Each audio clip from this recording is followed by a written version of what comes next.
السلام علیکم ورحمۃ اللہ وبرکاتہ۔ ویڈیو دیکھنے سے پہلے ہمارے چینل کو سبسکرائب کریں، ویڈیو کو لائک کریں، شیئر کریں اور گھنٹی کے بٹن کو پریس کریں تاکہ ہمارا ہر آنے والی نئی ویڈیو سب سے پہلے آپ تک پہنچ سکے۔ جزاکم اللہ۔ حسن بصری رحمہ اللہ کا قول ہے کہ 6 چیزیں دل کے بگاڑ کا سبب بنتی ہیں۔ وہ 6 چیزیں کون سی ہیں؟ نمبر 1، توبہ کی امید سے وہ گناہ کرتے ہیں۔ نمبر 2، وہ علم حاصل کرتے ہیں لیکن عمل نہیں کرتے۔ نمبر 3، جب عمل کرتے ہیں تو خلوص نہیں ہوتا۔ اور نمبر 4، وہ اللہ کا رزق کھاتے ہیں لیکن اللہ کا شکر ادا نہیں کرتے۔ نمبر 5، اور وہ اللہ کی تقسیم پر راضی نہیں ہوتے۔ سبحان اللہ۔ اور نمبر 6، وہ مردوں کو دفن کرتے ہیں مگر ان سے عبرت حاصل نہیں کرتے۔ محترم بھائیو، دیکھنے میں تو بہت ہی کمال کی چیزیں بتائی ہیں حسن بصری رحمۃ اللہ علیہ نے۔ نمبر 1، توبہ کی امید سے گناہ کرنا۔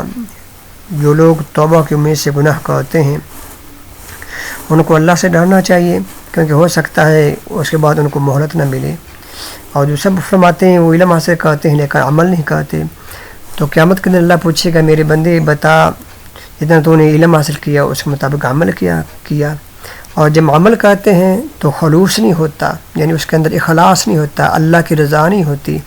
چوتھا کہتے ہیں وہ اللہ کا رزق کھاتے ہیں مگر اللہ کا شکر ادا نہیں کرتے۔ اللہ فرماتے قرآن میں لئن شکرتم لازیدنکم، اے میرے بندو تم اللہ کا شکر ادا کرو، اللہ مزید نوازے گا، مزید دے گا۔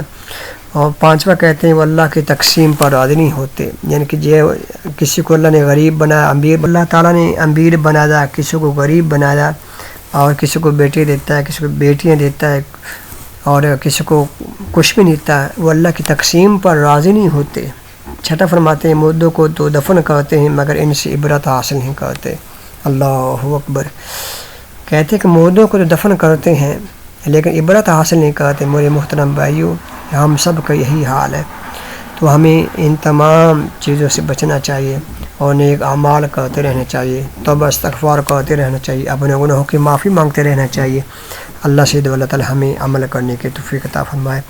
ویڈیو اچھی لگے تو ویڈیو کو لائک کریں، شیئر کریں اور چینل کو سبسکرائب کریں۔ جزاکم اللہ خیر، احسن جزا۔ اللہ ہماری دنیا بھی بہتر کرے، اللہ ہماری آخرت بھی بہتر کرے۔ وما توفیق الا